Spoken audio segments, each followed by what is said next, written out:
My name is Tessa Wright. You can call me Tessa. I like being called Miss Wright. If you ever need to say my name. Anyway, today we're going to be working with complex compound sentences. So you already know what simple sentences are. This is Ashley. You could. Oh, Ashley. Oh, you just call me Ashley though. we're going to work together. So we're going to be switching back and forth. And some of us, or one of us, is going to write stuff on the board. So if you want to write that down, that's okay. But we also have worksheets for you that we're going to hand out in a few minutes, and we're going to have 2 worksheets and then an activity at the end, where you're going to get into smaller groups, like maybe 5 groups, and then we're going to do an activity that involves your Curious Incident book. But right now, we're going to ask you, what do you think a complete sentence is? Do you know the 2 parts of a sentence? I sure hope so. Okay, what is the thing that is the who or what? I'm gonna help you guys out. I'll give you popsicle sticks.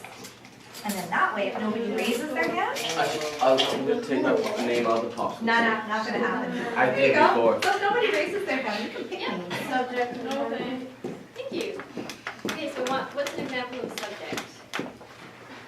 Cow. Cow? Yeah. And a predicate? Moo. Yeah. Or what is inside a predicate that's really important? Bird. A verb. Right, thank you. Okay, so what order do the subject and the predicate go in sentence, usually? Yeah. Predicate. Do they always go that way? No. Okay. So, the sentences, So far you guys just been working with like simple sentences, so one subject and one verb. And when a sentence has one of each, it's called clause. So here's some examples that we wrote. Your mustache is fake. This class is awesome, and I'm really nervous. Does anybody have any examples of clauses? Doesn't have to be fancy. any simple sentence will do. I will draw a name. They're so quiet for you guys. I'm so scared of you. That's scary. Zoe. Sorry. Just a simple sentence, pause. It can literally be something like, I attended class today.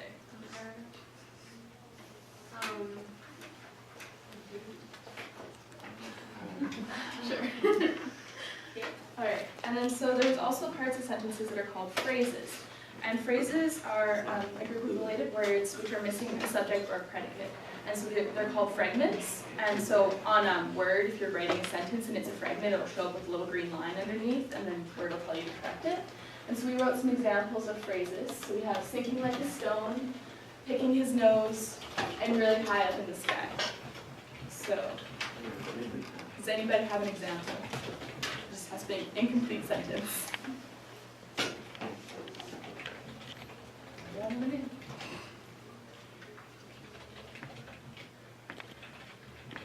Brandon. Oh, sweet. Run. Sure, technically yes. Yeah, that's a verb. You said hit the ground. Is there any way you could make that longer or add something to that to make it more of a phrase instead of just a verb? But it's a phrase, isn't it? Run exclamation point. Is that a phrase or is that a sentence? Ah, damn it. It could be running home. Ran away. There you go. Yeah. There you Yeah, go. that's good. You run faster. What? You said hit the ground. Yeah, I said that first. That's The ground you're without it. Okay, so you guys know that these are called simple sentences.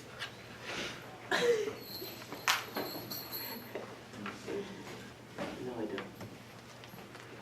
And they're called simple sentences because they have one clause, they have one or more modifiers, and they can have one or more objects. Does anyone want to give me an example of a modifier? Do you know what that is? Okay, so like an adjective or an adverb. We didn't go over adjectives and adverbs in terms of terminology, but we talked about how. How do you describe something? Exactly.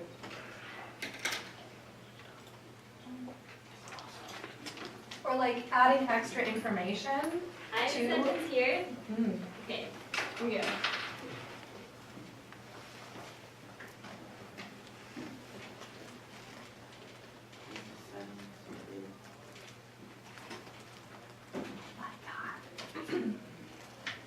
Okay. So what's the subject of the sentence?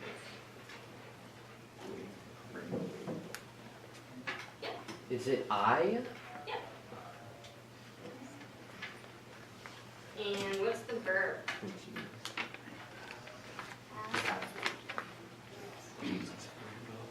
Okay, so where do you think the modifier is? What's the descriptive word? Rainbow. Yeah.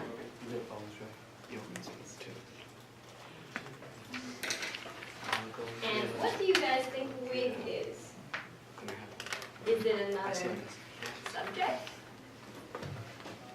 No, you can only have one subject. This is called an object. It's another noun that's in a sentence, but it isn't what is doing the action. It isn't what the verb is doing. It's the thing that the subject is doing.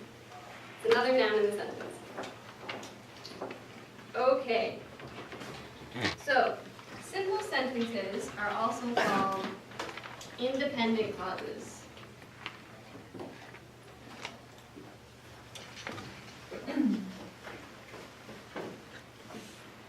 So as we can see here, these are simple sentences, and we also call them clauses. Now they're independent because they can live by themselves. They're all alone. They have punctuation on either side, they have a capital and a period, and they don't need anything else surrounding them. They can just go by themselves. So what happens when we want to make longer sentences? There is something that we can do with independent clauses that makes them longer. So independent clauses can link up with other independent clauses to become a compound sentence.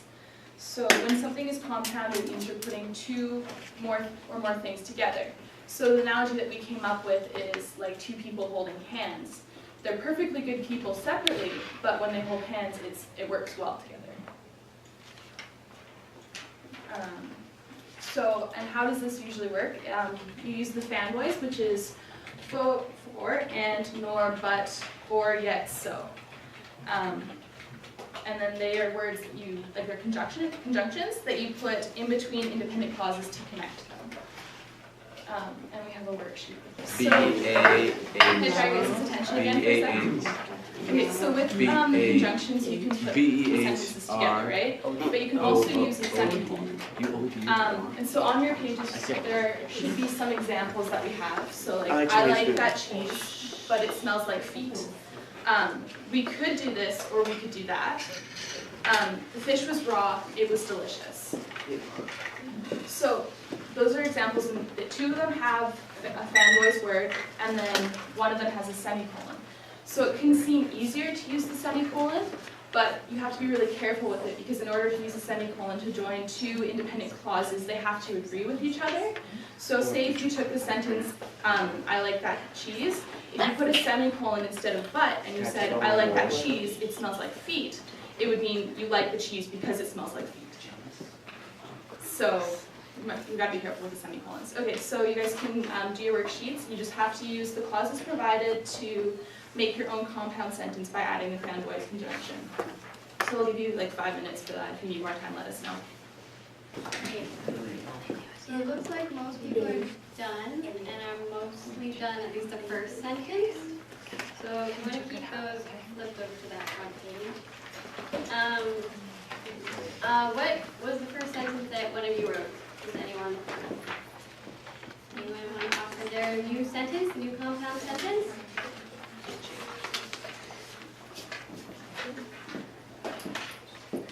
Come on, they're really easy, just read it out.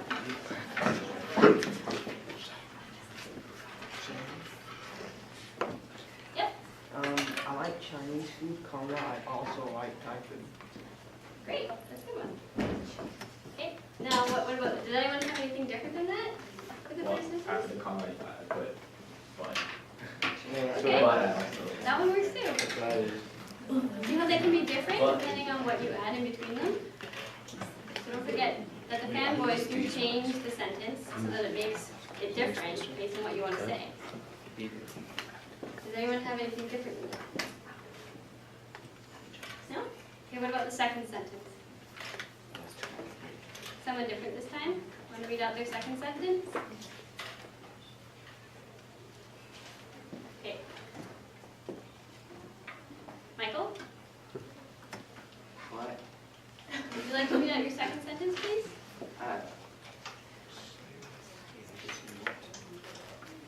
Not really. Did you not have anything written down? Yeah. Michael was having a bit of trouble concentrating, so we'll Sure. move on to someone else who's prepared. Lauren? Yes. Basically, I just added and in between Can them. you read it up for me? The dictionary has definitions of words, and it also has a great deal of. Great. Does anyone have any other different sentences for that one? Yeah. I put, but it also has a great deal of other information. And that works too. Okay. They're both right. It all depends on what you want to say. Okay, now for the third sentence. I'll give you 25. Is everybody finished with the third sentence? It's really easy now that you've seen other people say it. It's not that hard to read out. Nobody?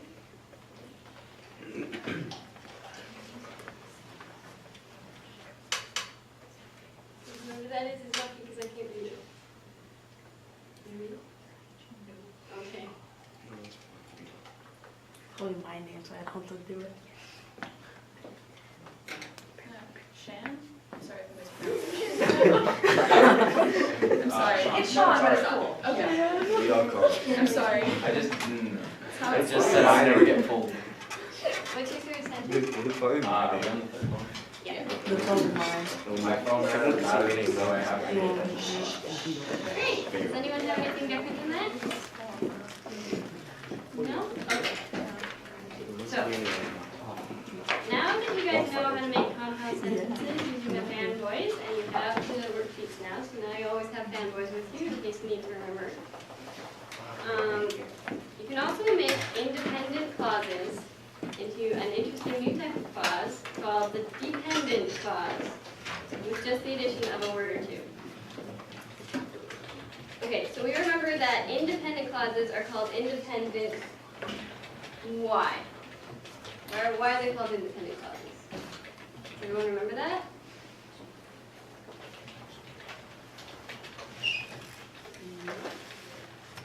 Because they can survive on their own. They can be all alone. So what do you think a dependent clause might mean? He knows, he just said Yeah. something. I didn't say anything. He did. What do you think? I don't know. You don't know. I didn't hear him. Are you kidding me? Do you have any ideas about what a dependent clause might mean? Oh. So dependent clauses are interesting. Here, I'll write one on the board. This is another independent clause.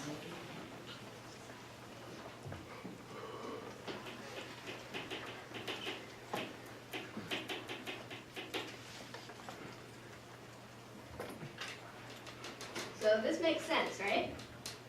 This has all the information you need. What happens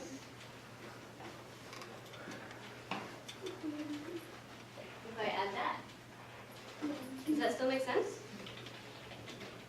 Do you have everything you need? Are you looking for more information?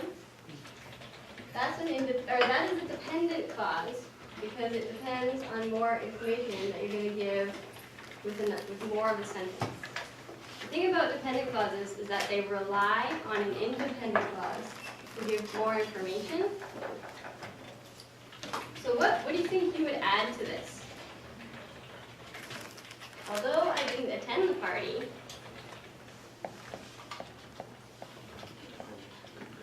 yeah, I still had a good time. that's perfect.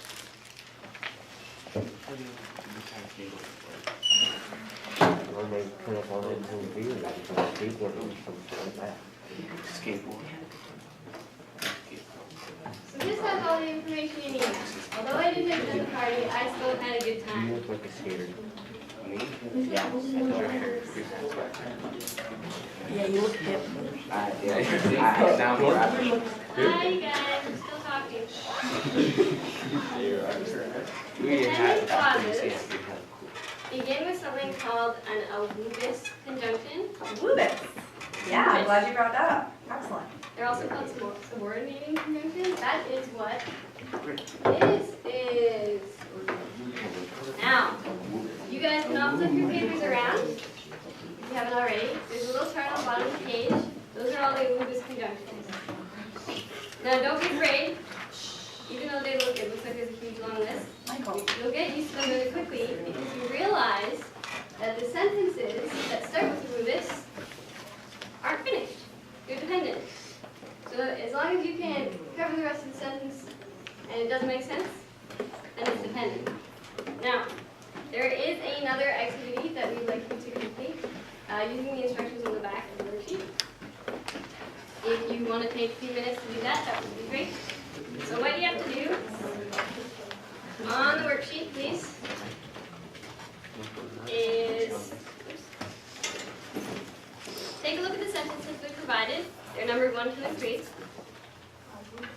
Then you have to find the dependent and the independent clauses using the alluvius conjunctions and circle the dependent clause. What might make it easier is if you put a big line between what you think the independent and the dependent clauses are. All you have to do is look for the alluvius conjunction.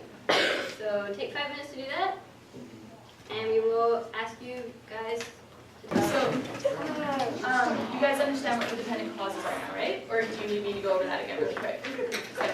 I think it would be a good idea to go over it again. I was finding as I walked around that a lot of people could identify the alluvius word, but they couldn't figure out how that connected Yeah. to the dependent clause. Okay, so we'll use this sentence as an example. So it says, when he handed in his homework, he forgot to give the teacher the last page. So if you look at this sentence, it has a dependent clause and an independent clause. How you identify the dependent clause is you take a part of the sentence and you find the part that can't stand on its own. So imagine if somebody was telling you a story and they just said, when he handed in his homework and walked away. You would be left wanting to know what happened when he handed in his homework, right? So you want to find the part of the sentence that can't stand on its own. And then the independent clause can stand on its own. So if you forgot to give the teacher the last page, if somebody just told you that part of the story and didn't say that when he handed in his homework, you would understand just fine what the story was about, right? Is there another way to identify the dependent clause? What is always attached to it? The alluvius word is always attached to the dependent clause. So if I took away when, and it just said he handed in his homework, that would be a perfectly fine sentence, and you would understand this story, though it wouldn't be necessarily a particularly interesting story. Do you remember this sentence here when I had it up by itself? I didn't attend the party made perfect sense by itself. Then when I added the alluvius word, you went, well, what happened? What happened although you didn't attend the party? So that is what makes it dependent, is because it cannot stand. Then you have to add the independent clause, which we already know because it's just a simple sentence, which you already know, to it, and then it makes sense again. Right? Does anybody need more clarification, or is this working clear? Now's the time. Do you guys have any questions? If you want another example, now's the time to ask for one. Otherwise, we're going to assume that you guys know exactly what you're doing. That's the sound of confidence. Whoa.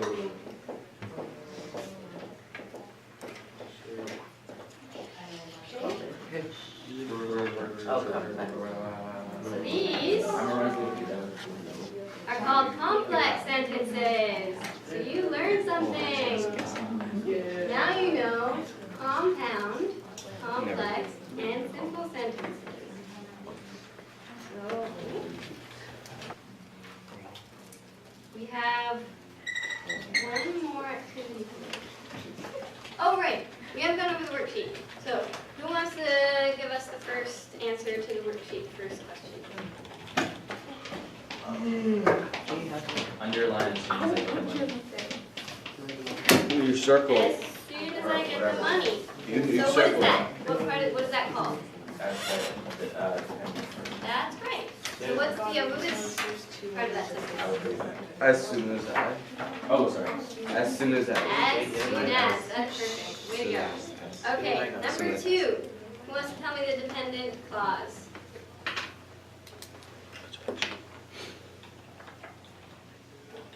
Oh, yeah, Until I started going fast. Is that right? sorry?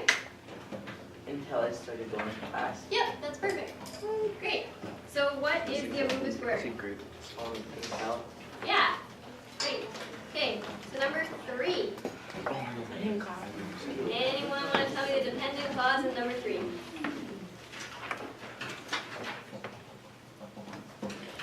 This is the last one. Oh, yep. Although she had homework to finish. Although she had homework to finish. Great. What is the Amoebis word? Although. Great. Fantastic. So you guys know complex sentences. Now we have one more activity for you. And for this one, it requires you to be in groups. What we have is sentences that have been cut up. These are sentences from your novel study. So they are either a complex, a compound, or a simple sentence. And there is one of each in each fold in each of the envelopes. There are instructions on the front. All you have to do is figure out what order they go into to make the full sentence. Right? So you're going to Alright, start so classifying you can count down from 5 or whatever. That's what he doesn't do. Yeah, you do. Yeah, you do. Oh, that works really well. Okay, guys, does anyone have any questions they want to ask before? Because, Michael, I know that you heard that countdown, you're paying attention now. I am. Thank you. Did anyone notice anything interesting about those sentences that might have to do with the character of Christopher? Yes. He did say "and" a lot. Now, why do you think that is? Maybe he doesn't. A lot of the book is in his head, right? So you might want to think about that and how he writes sentences in a novel study as you keep working on your book. But now you know how to do those kind of sentences. So you can think about them. So I think we're done here.